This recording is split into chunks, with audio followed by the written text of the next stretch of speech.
Hey everybody, this is Feng Zhu speaking, and welcome to this week's Design Cinema. This is episode 52, Visual Library. So let's just do a quick recap.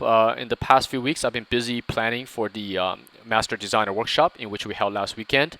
Invited out a bunch of my friends, such as Kakai and Daniel Ducci from ArenaNet, who are currently working on Guild Wars 3, as well as Sanjun Lee, a friend of mine I used to work with at Lucasfilm on the Star Wars stuff, and currently at Blue Sky. So anyways, they came out, did 2 weeks of demos, and it was really cool, very inspiring. And for those who came by, so thanks for dropping by and watching the show. I hope you guys enjoyed it. And for those who couldn't make it out, maybe next time you will join us for these events. We are already planning for the next one. No idea when. However, the guest speakers are pretty big time guys from the video game and film industry. So anyways, let's get back to this episode. First, I'd like to apologize for a little bit of background noise. You might hear a slight hiss because the air conditioning in my office is making some kind of noise, and I no way for me to stop it. So anyways, I'll try to speak louder to cancel out that hissing noise. So this episode is going to be real time. You can see me moving the cursor. This is not a fast forward cursor. This is going to be more of a type of inspirational or visual stimulation kind of classes that I do for some of my students here, and this will give you insight as far as helping, especially those who are students, and I know we have a lot of students in the who watches these shows, to get your head going down the right road, getting your mental preparations ready for this industry, because as I mentioned many times before, our main job in this industry is to design, and I'll turn on a couple layers here, is to create something out of nothing, right? So I'm just showing you a couple of the images I've done the past few weeks as demos for our school.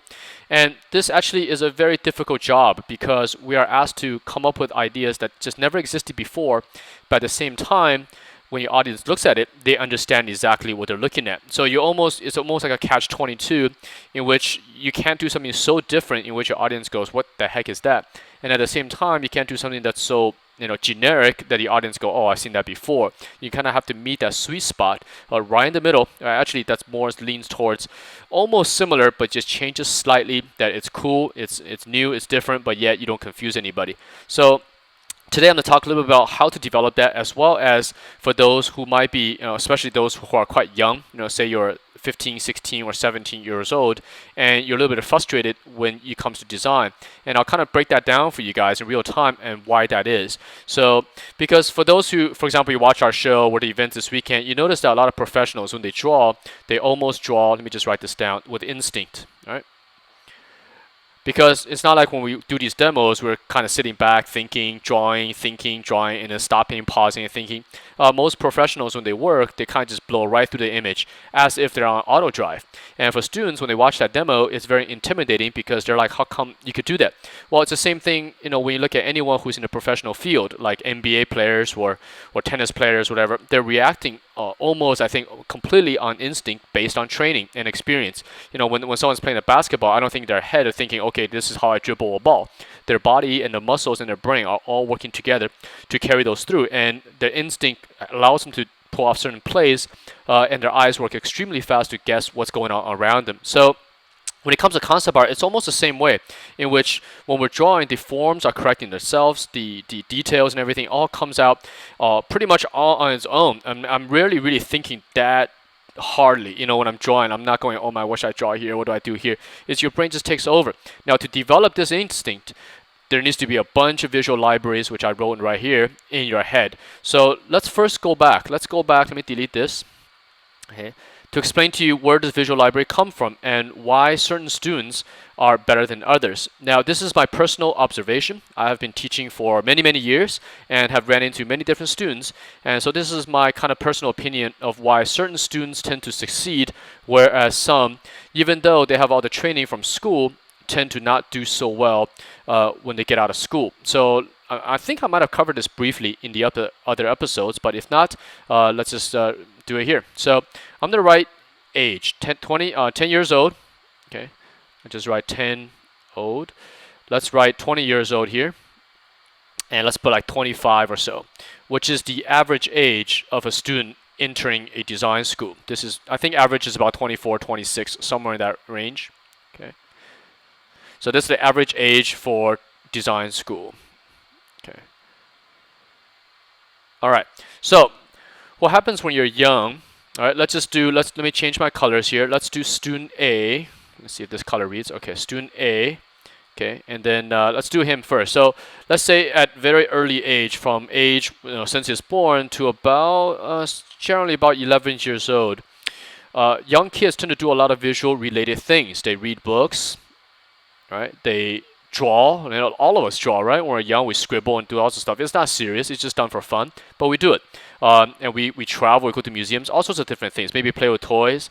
Now, depending on the way they were raised, most kids are exposed to this type of things through their early childhood. Myself included. I play a lot of video games and all sorts of stuff. Now, what this is doing is that it's developing the visual library. There's a lot of information trapped in these little elements, visuals, not necessarily drawing. And every time they play with a toy, every time you read a book, those things get stored into the kid's brain. However, for a lot of kids, let's go to number 2. Okay, kid number B. Let's see if that reads. Let me change that to a lighter color so you guys can see it. Let's go with purple. Okay, B actually has the same childhood. Okay, they both do the same thing. This kid number B also reads a lot of books, draws, and plays with toys. But the crucial factor happens somewhere around here. Okay, when you start getting into the junior high school, the 7th grade area, well, a lot of parents tend to stop kids from doing all of this. They start going to the academic stuff. Myself included. You go into math, you go to chemistry, and what happens is the visual library side starts to not develop. But with student A, however, maybe they have a parent who's pretty cool, and all the way to up here, they continue to pursue things are in here. Meanwhile, still doing great in academics, right? So I studied hard in school. I still got my A's and B's in high school and stuff. But I never gave this stuff up. I continue playing with toys. I still play video games. So all that kind of stuff I had all the way till I was about 18 or 19. So I joined Art Center quite young. I was 18. So anyways, let's just say that this student continued this way. But student number B, perhaps they did something else. They pursued math or they pursued chemistry. Great subjects to study, but on the visual library side, the images that are stored in your brain dramatically decreases. So what happens when these two students, student B and student A, let me get his color here, enters the art program, and this is something I've seen many times. Both of them come in, they're great kids, they're very eager to want to do this, right? Because maybe kid number B always wanted to do this, but just didn't have a chance, so now they're together. They're in the same classroom, sitting right next to each other. And what a school does is, especially your design schools, for the first half of the school, it deals with fundamentals, which is your perspectives, your anatomy. Oops, let me spell that correctly. Fundamentals, okay, right? Your basics of lighting, mood, all those kind of things. And student A, student B both do rather well because it's basics, like learning math, right? 2 + 2 = 4 or whatever. And so for the first half of the terms with the school, they're all equally on par to each other. A and B, you can't tell the difference. They're doing fine. The problem happens halfway through school. Now you get into design. Okay, this is the big thing right here, design. Because fundamentals is the same. You can learn perspective, drawing cubes, drawing castles, and things like that. Not that hard, right? Because you have something to copy. You have some kind of set of rules. But then when you get into design, now we're asking the students to combine fundamentals, right, up here. Let me get some colors in here, right? To put this together with the stuff that is up here, the visual library. Let me just circle that up here. Okay. So this is what the school is asking you to do, because now the school has taught you how to draw well, have taught you how to figure lighting out, how to figure all the basic stuff out, how muscles and all that. Now it's about the stuff in here. And here's where student A has a major advantage over student B, because student A has something like 25 years of visual clues in their brain, and student number B has like maybe 11 years or something like that around, sometimes even younger. Sometimes you see them stop around age 8 to 11, somewhere here. That's when their visual library sort of pretty much stopped growing. So if let me erase this out real quick. Let me hide this layer. What happens is now you assign student A and student B a similar project. Let's do a medieval castle in a fantasy setting, right? Kind of like the drawings I have on the page here. So what happens? Well, student A, or let's say the one on top here, very exposed. Student A traveled to Europe, read a bunch of token books and all that kind of stuff. So in his brain, he has stored all sorts of information about a kind of medieval castle. And so when he starts drawing, he's like, you know what, I'm going to draw this as a, first of all, all sorts of stuff will go through his brain. And this kind of stuff happens rather quickly through the brain. They're thinking, should I make this castle a military castle? Is this a nobleman's castle where they live and doesn't have military defenses? And the student would use those knowledge to design the image, right? So in this case, maybe we'll do a kind of a non-military, but maybe where someone lives high up in a nice mountain range, right? Like a beautiful castle in which a nobleman lives or something. And if this is for a video game, you have to kind of travel up this hill to reach it. So let me just do a quick sketch here. Right? And again, this is student A's version. And he's not going to have problems with perspective because that's what the art school and design school teach you to do. He's not going to have problem drawing it correctly. And at this point, it's all about the design. And maybe he has a drawbridge, right?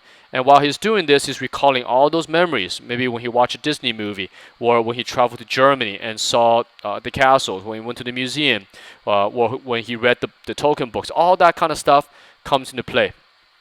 Okay, and it's going to have this nice drawbridge, and maybe a river down below. Okay, and all the movies he watched, the compositions, all that kind of stuff comes in.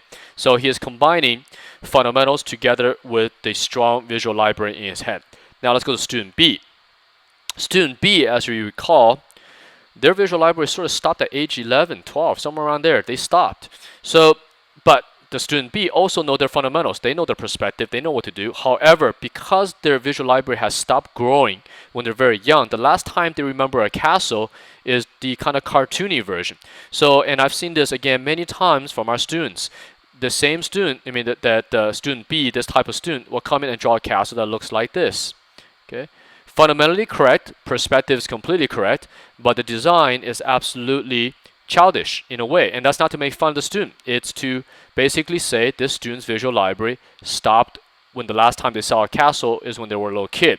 So they turn in a castle that looks like this, right? And it's got like little big windows like this. A very fairy tale castle. But, if you're working on a video game like Assassin's Creed, this castle B ain't gonna cut it. But at this point, what are you going to do with the student? You can't tell them, hey, your castle is not cool enough. This doesn't look reliable. Now, in this case, you could take reference photos. You could look at real pictures of castle, and the student are able to kind of catch up slightly. But what if this is not here anymore? What if there's no castle? Now you're designing a alien planet, or you're designing something that just simply doesn't exist on this earth, and there's no way for you to get reference. Well, that's when student B starts to fall apart because their design simply isn't this big giant word right here. Is not cool, right? How do you define cool? How do you make someone look something, when they look at it, say, man, that's really awesome. Well, cool really boils down to understanding. Let me write this in white. Okay. For designers, let me erase this layer actually, right? For the core of what we do actually is understanding. And it has to do with function. Okay, these are the kind of things I think encompasses cool. Stored memory. And what this means is that when you draw a castle, you're getting the details and those elements correctly, like the drawbridge, the arrow windows, the gates, the towers. Those things are part of stored memory. So even though your building might not be a real medieval castle, when someone looks at it, you are recalling certain elements the real thing has. Because in entertainment, nothing is absolutely original. Even if you go to an alien planet like Avatar, it's based on jungles. And when you're seeing that movie, even though everything's foreign and alien, the audience still understands what that is. And that has to do with stored memory. So a designer must be able to recall that memory. What makes a jungle, what makes a desert, and of course proportions and balance. Right? Balance and proportions. I just write proportions, right? So these things are very important, and there's a bunch of other things that comes into this. But when you get these things correctly, right, and the ultimate, for why do we do all this? It's for solving problems. Right? Design is a problem-solving industry. You're solving problems. When you put these things together, you get the word cool. So the student who is lacking in visual library tends to suffer in these elements, right? They don't understand a lot of things. They don't know how things work, right, from a visual point of view, because they might know very good at math, very good at chemistry. But in our industry, it doesn't help that much. But of course, any kind of knowledge is good. But the main core knowledge we're after here is visual knowledge, the understanding of things you see with your eyeball, right? They might not have too much stored memory, right? Their balance and proportion. This is the big one. This is the one that most students suffer. The student B types suffer big time in balance and proportions because they simply haven't observed the world enough to recognize what shapes work well with each other. And just to give you an example, right, something we used to do here in the school as well, we ask students to draw as an ant. You don't have to look good, just draw as a very simple ant. And if you have something like 15 students in a class or 20 students, you get back 20 different ants. You get that kind of ant. You get this as an ant. You might get something that looks almost correct, like this, right? And you're gonna get one student that draws it like this. Okay, one or two, very rare. Okay, the student A types are actually quite rare. Okay, you're gonna get a few students that draws it like this. Now, this tells the instructors, right? The reason why we give this test is that this person here has been very observant of the world. He's got the anatomy of the ant correct, the body, the head, the thorax, and the abdomen. He's got the number of legs correct, and the legs are coming out from the thorax.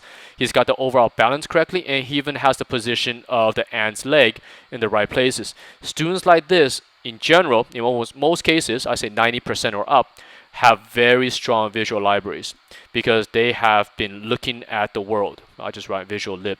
Okay, these students here, especially the ones that draws like this or like this, they have very little development because they have no idea, for example, what an ant even looks like. What are the anatomical parts, and at the same time, the way they stand, because this translates directly into design. That if I draw a monster, maybe I get these proportions from an ant. It's not an ant, but maybe I'll make a cyclops ant, right? So here, just let me do a little sketch. So now this is all real time. I'm not fast forwarding any of this, so you have to bear with me that this video hopefully doesn't run too long. But I draw a little monster ant, and I'm going to use the same proportion as what a real ant would do. The back legs, and also its legs are going to connect to the thorax and not to the abdomen with the head, right? Common mistake for those who don't observe insects and those kind of things. So I do this thing, right? And then this will be like student A, right? The one with the visual library. So they get a proportion that just looks right. Everything about this looks right? And therefore you get the cool factor going in, right? And then student B does something, it's hard. It's hard for me to actually draw something like this because I'm not used to it. But maybe they draw something like this and the legs just goes like this, just comes out. And it just doesn't look as nice. It doesn't have the aggressive nature because they're simply missing the proportions and the balance that someone with experience tend to have, right? And so the image on this page, these kind of things that I have here, these castles. There's so many things that's taking place. Even though this was done in a 1-hour demo for our students, there's actually a lot of understanding. For example, the balance of the castle, the drawbridge here. As you get up higher, you get to the royalty. Maybe the rich people live here, right? So the lighting becomes more increased. As you go lower, you're going to start getting the damping, right? You have waterfall, which indicates a very wet environment, a lot of rain. So if it does a lot of rain, you're going to get a lot of kind of trees with a lot of leaves in it. You're not going to get the dry type of trees. You're going to get trees that has a lot of roots, right? Because this is a wet environment, and if it's a wet environment, they're going to have the roots spread all over the place to grow themselves. You're going to get tall grass. You're going to get rocks that are kind of watered down, not the chiseled rocks in which you get in the dry areas. So these things, can you teach it? Maybe. But in an art school, even if you go to a 4-year program, you simply cannot cover and make up for, what's the layer I have here? Make up for 12 or actually not 12, 20 years worth of visual library storage. You just simply cannot make it up. Now, students like this, it's not impossible for them to make it, but they do have a much harder time because when it comes to design, all these little circles I put in this castle down here, these things become part of instinct and part of understanding. And the more you know this, the better you will do as a designer, because ultimately we're always designing something based on something that exists on this planet. And for students who don't put in their time to think about these, almost common sense type of things, they're gonna have a much harder time. So, same with the one over here, the horse, the cave. What does a cave lighting look like? How big is the statue? What is the pose of a statue? So they look like they're structured and don't fall apart. The grass. These are all the elements that a student must kind of store into their brain. So next, let me take a quick break, and when we come back, I'm gonna talk about how to build up your visual library. So let me be right back. Okay, so I'm back from the break. So now let's talk about how to develop your visual library. So let's turn off this layer here. So the first part was explaining why visual library is so important. So now I'm going to go briefly over now how to build this stuff up. Well, I'm going to recommend my top 5 resources for building up visual library. And then for the third part of this video, I'll talk about some stuff probably to avoid, things to not do. So let's first do the things to do, And so one of the biggest ones for me are books. Now, for each of these, I'll write why I think that is the case. So I just put some icons in the bottom, show you some of my favorite books. Right? So some of these I've read, for example, The Token, The Hobbit. I have read that so many times, I have forgotten how many times I read it. I think it's got to be in the 10, 15 range, how many times I read that book, that I memorized the entire thing, basically. So I mean, you could give me probably a 2-sentence line, I'll tell you which chapter it's from. So that's how many times I read The Hobbit, because I simply love the book. So, these Two Towers and stuff like that, I read it about twice. I haven't read it as much as The Hobbit. So anyways, I've read a lot of books. This is just probably 1% of the many books I've read. So what does book do for me? Well, I think for me personally, they take me on an adventure, okay, which is really cool. It takes you away, and that gets your brain thinking. And two, I really like to call this forced visuals. Because I don't know about you, but when I'm reading a book, there are images in my head. Even if I try to force myself not to have images, the images will come out. And that is beautiful for us designers, because you're getting free visuals. The book is feeding you these visuals. And if you have a good memory, you can memorize these visuals. And these visuals are not copyrighted. So even if say you take Ender's Game or something like that, which describes these mega space stations where the kids are practicing how to fight in space and without gravity. Now, even when I talk about that, I can see these images in my head. But even though the author has described this image, it never was created. So even if you use the idea exactly the way the book described it, open room, you got these guys floating around, these spacesuits and shooting. Well, the interpretation of what that looks like is 100% yours. So it's almost like cheating. I say books are almost like visual cheating, because they feature so much memory, so much visuals, that it's up to you to extract it. And the more books you read, you'll be filled with hundreds and thousands of visuals that you never run out of anything. And that is my personal biggest secret when it comes to design, is I just recall stuff from the books. And and it's not copying. You're not ripping off somebody else's design. You're not ripping off someone's painting. This is you coming up. And the better way to do it is to start combining things, right? You combine George Orwell's 1984. You combine that with the road. You combine these ideas together. You're gonna have visuals that just literally last you a lifetime. And the third thing important for me for books is storytelling. Okay, because I think as visual designers, we also need to know how to drive the story forward. And authors are very good at that. They'll have certain visuals that help tell the mood or the character to develop that further.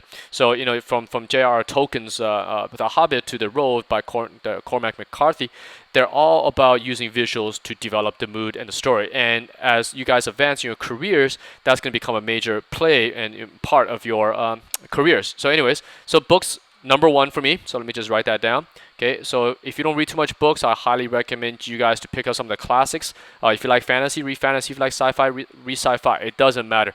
Books are all good. Okay, so let's move that to the side. Number two. Well, I think number two for me, the most important, is nature. Okay, I do like to travel a lot, and which I'll talk about in a bit.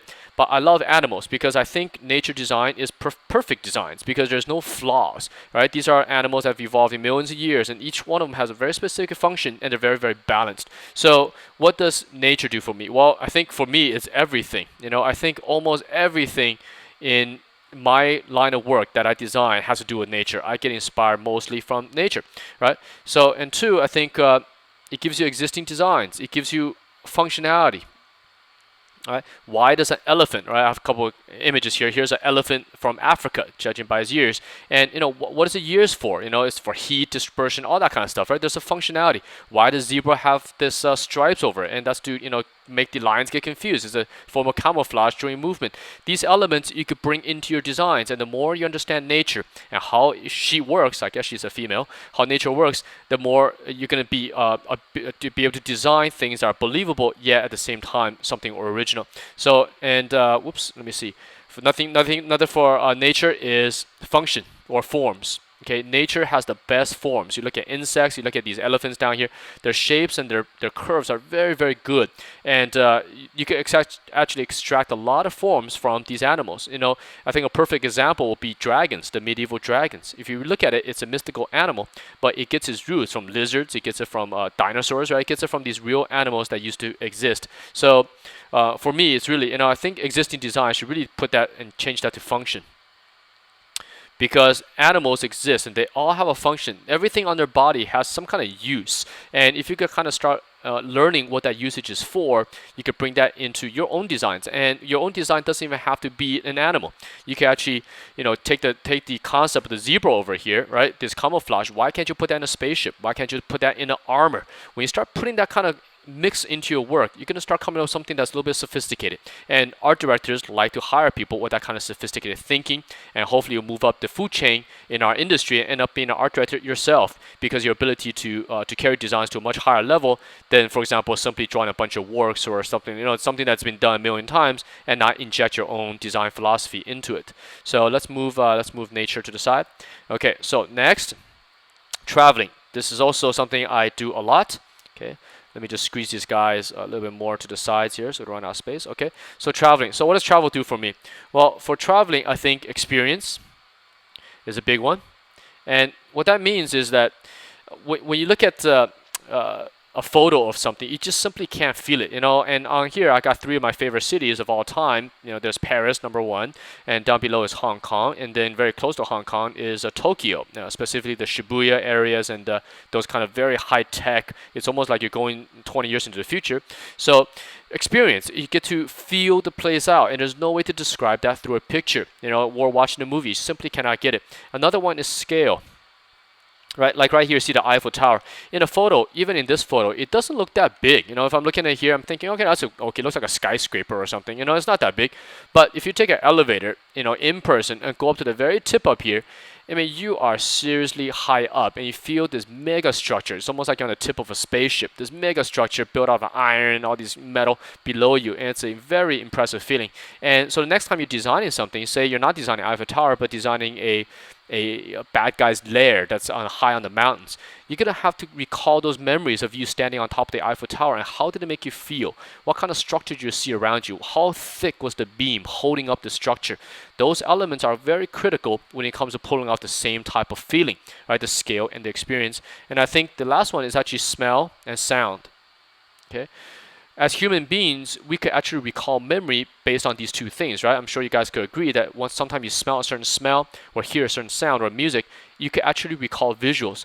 These 2 things are actually linked to visuals, to your brain, to your eyes, right? So when you travel, you could sense the, whenever I go to Paris and walk around the river, that smell brings everything back. And then that recalls, and those memories link together. It recalls, the Dickens books, and then Les Miserables. It recalls all those kind of novels back in the days, because it's all linked to Paris. So, Notre Dame comes into play. So, and the next time I'm somewhere else, say I'm in Singapore, and I smell something very similar to something, maybe some kind of food element from Paris, those visual libraries come back again. So smell and sound, again, something you cannot get from a book, you cannot get it from a picture. So traveling is great for that, and develops a huge amount of visual library.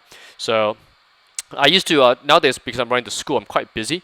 But back when I was doing the freelance days, I tried to force myself to take at least 1 or 2 vacations a year.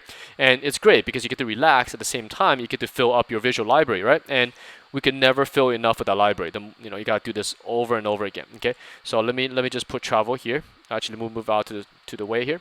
So next one is museums. Let me put this in the right order here. So I'm going to put travel over here and put museums over here.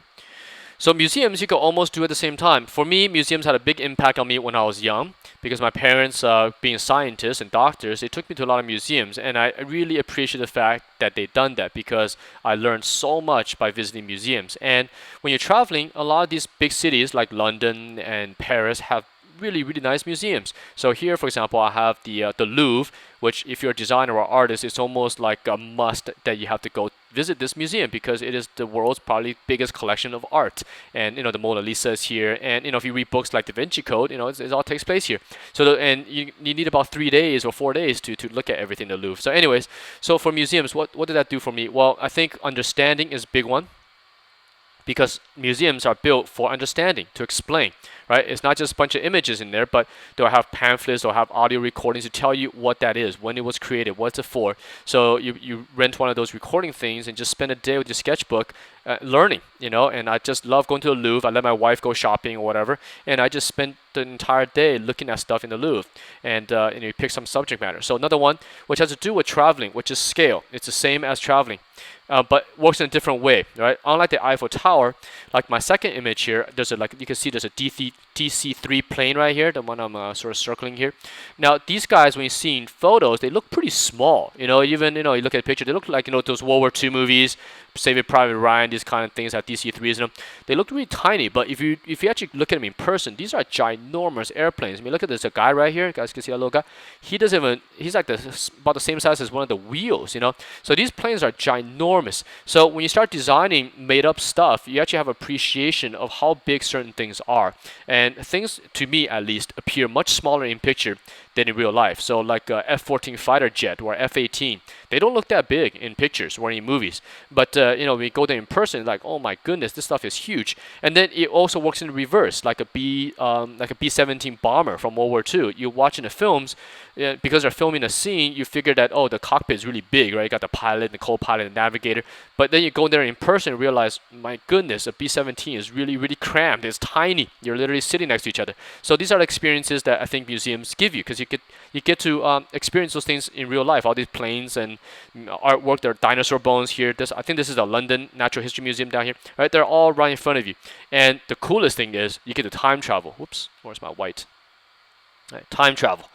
Museums could bring you to different time periods, and I know there's a lot of younger kids here that plays video games and stuff, that if you play games like Assassin's Creed, well, the things in that game takes place, and you can find those elements in museums and basically lose yourself in front of those images. You could go look at the Renaissance, you could look at Leonardo da Vinci's drawings, you could look at the stuff from the Roman and Renaissance periods that happens in these video games, but you can see the real deal and go back in time and lose yourself during that period. So museums do those things for me. So, and lastly, let me move this over here, video games and films. Now, this is really important. I mean, I work in this industry. I work in the film and the game industry. But why do I put them last? Well, because there's a big caveat to go with it, which is something I talked about last week. I like these elements here, but I try to avoid using my own products. So first, let's talk about the positives of video games, and films. One is technology. To work in the industry, you have to understand the industry and what are the boundaries they push. So by having games, I put Skyrim here and Batman and Crysis and stuff, these games tend to push the boundaries of technology and design and everything else, right? These games come along and kind of inspire a bunch of other games. So as a designer, you need to know what those games are and what's out there. What can they push? You want to do something that's hopefully better, right? Another thing they do is you look at existing designs. What are they doing already? You want do something that's really derivative. If you're doing a power suit, hey, Crysis already has one, so you probably don't want to do one that looks like the one from Crysis, right? And the third one for me in these is industry trends. Okay, video games and films, they all go through trends. And as a commercial designer, you kind of have to know what the trends are. Now, you don't have to follow the trend, right? You don't want to be generic and copy, but you do want to do stuff that are hot, because these mega companies like EAs and the Activisions and stuff, they're catering their products to the major audience, and major audience tend to swing with industry trends. So with Skyrim, for example, out there, you're going to see a lot of games that are going to do something very similar, because that's a trend Skyrim tend to set. And then whenever the next game comes out, maybe in 2 years, that game might set a trend. And that's how everything works. Films the same way. We went through the period of immense CG, in which the entire movie is about showing off CG, and now we're kind of going back to the storytelling time, in which CG is almost hidden, and that's a kind of a trend. So as a designer, those are things you are working with. So this here summarizes the top 5 things that inspire me to build up the visual library. And the more you can get yourself involved in these things, probably the better you will be as a designer. And for those who are young, this is something you can start today. Get yourself to do these. And I left off on the video game thing. Why that's a catch-22 where there's a big asterisk at the end of it is because, let me write the things not to do. Okay, so this is things to avoid. Okay, now I'm talking about students, right? If you're a professional, you don't have to worry about any of this, because it doesn't apply to you. But playing video games is really, really bad. Okay, now I played video games when I was young, but video games. Once you make a living, fine. But today there's just so much distraction. Playing video games, even social networking games and stuff like that. Okay, once in a while, fine. 1 or 2 hours, fine. But the reason for this is a giant waste of time. Okay, and it's weird for me to say it, because I work on these products. I make video games, and I want video games to sell well. But the thing is, that is not good for students who are studying. You should be spending time doing the other 5 things here. Instead of playing a video game, go read J.R. Tolkien, The Hobbit. Go back and read the classics. Read 1984. Those things will help you get a career. And once you have a career, you can play all the video games all you want. You know what I'm saying? So, I play games. I played a little bit of Skyrim. I played a lot of Oblivion, a lot more than Skyrim. And I currently just picked up the Kingdom of Alamor or something like that. That just came out. Great games, and I play them. But the thing is, when I'm busy, I don't devote my entire time to it. Instead, I want to do this part of it, right? Because you're like, okay, how do I do video games but not play them? Well, living in today's society, you got YouTube. It's great. You can watch people play the games, so you don't have to get addicted. So, for what's that game? L.A. Noire, right? The one that from Rockstar with the detectives. That game has a very nice visual library built into it. It's kind of like the 1940s, right after World War II. I believe that game takes place. Great slice of history that is very hard to get research material on. So what I did is, like, instead of buying the game and spending hours and hours playing through it, because that game looks very time consuming, you just go to YouTube and load up those Let's Play videos and kind of just watch the guy play for a while, and you get the same observation of visuals as if you're playing, but minus the addiction factor. I turn off YouTube. I don't need to play it. I don't want to go home and load it up. Saves me a ton of time. So that's an advice I give you to young kids. And some other stuff here is try to avoid is fan art. Okay. So because I know a lot of young kids tend to draw like manga, comic books, and things like that. Fine, for fun, it's fine. But it's much better to draw from life, okay? Because when you copy, you're not stimulating the visual side of your brain, right? It's much better to try to combine the images you see in these elements here, right? These 5 things. Combine all these things together and make up your own stuff versus drawing another drawing of Ken or Ryu from Street Fighter, or someone from Tekken or something from some Japanese manga or something like that. It's not good, because when you copy, it puts a lot of your work into suspicion, right? When you apply for a job, sometimes you flip through a portfolio, it's like the first 2 is really good, and then you get to the third one and it's a drawing of Chun-Li from Street Fighter. Then you start thinking, wait a second, is this entire portfolio a bunch of fan art, or what's going on here? And in most cases, actually for me, it's almost 100% of the cases, you tend to reject the portfolio because we are hiring for designer, not a person who likes to copy other people's stuff, right? So avoid fan art kind of stuff. Don't of course, you could draw whatever you want, but in your professional portfolio, you want to keep that stuff to a minimum, okay? So because it doesn't develop your visuals, no visual depth, okay? It doesn't really teach about understanding, because when you're doing fan art, you're looking at the design through another person's eyes, right? Another person's design. So that person here, for example, let's go back to Street Fighter, right? You got like E Honda and Chun-Li and stuff. Well, somebody else drew those. Somebody else came up with like, hey, we should make E Honda nice and big like a sumo wrestler. He should wear the cloth around his waist and stuff. So that person did the research. That person did all they need to do to make that E Honda a believable wrestler, right, or a fighter from the sumo side. So when you take that design and just draw another version of it, well, you don't have to do any visual development of your own. You don't have to solve any problems. The guy already did it for you. So it doesn't really help you in the long scheme of things, right? So, and really, it's for us pros, it's kind of looked down upon. Okay, looked down upon, because, and especially if you apply for a design studio, because there are a lot of studios out there that do a lot of fan art for marketing. Right, there's a lot of companies like EA, Activision. We all work with guys who do fan art. We send them the design like a Command and Conquer character, and these studios will draw them really, really, really nice, right? But those studios not the same industry I work in. That's an illustration studio. I work in design studio. Big difference. So for us, we don't want fan kind of things in our, whoops, I spelled this wrong, in our portfolios, okay? So I'm probably get some, people defending this kind of stuff, but again, this is my personal opinion. You can do whatever you want. So this is just my personal opinion of the things to avoid while you are in school and developing your skills. So once you become a pro, okay, you could do whatever the heck you want, play many video games as you want, and do whatever. This is more advice for those of you who want to break into this business. So anyways, these are kind of things to sort of avoid, especially like watching TV. I should probably put it in here. Okay, watching mindless TV, pretty big waste of time when you're a student. Okay, instead watch good shows. If you have to watch TV, watch Discovery Channel, watch Animal Planet, watch those things which are giving you knowledge, right? Those shows are pretty much the same as these things, right? Except they're in front of a TV. So that's what I do. I don't watch too much TV at all, in fact. So mostly it's just these kind of things over here. So, and for me, it does not. I'm not trying to say make your life really boring and stuff. Again, this is for students. Okay, it's about making your first 1 or 2 3 years of your life completely absorbed in these elements. And once you break through, and maybe one of you guys will end up working on Skyrim 2 or something, then yes, it's all worth it. You could go back to playing video games, you could go back to watching TV and goofing off or whatever. It doesn't matter because you make it. Once you make it, all the partying is there. Just like NBA players, right? Once they make it, they do all sorts of parties. But before they made it, I'm sure they're practicing all day long to get through. So anyways, I hope this episode helps some of you guys. I know it ran a little long, but this is something that I'll do periodically for those who are students in the audience. So thanks for watching, and I will see you guys next week or whenever I do the next one. Okay? Thanks so much. Bye-bye.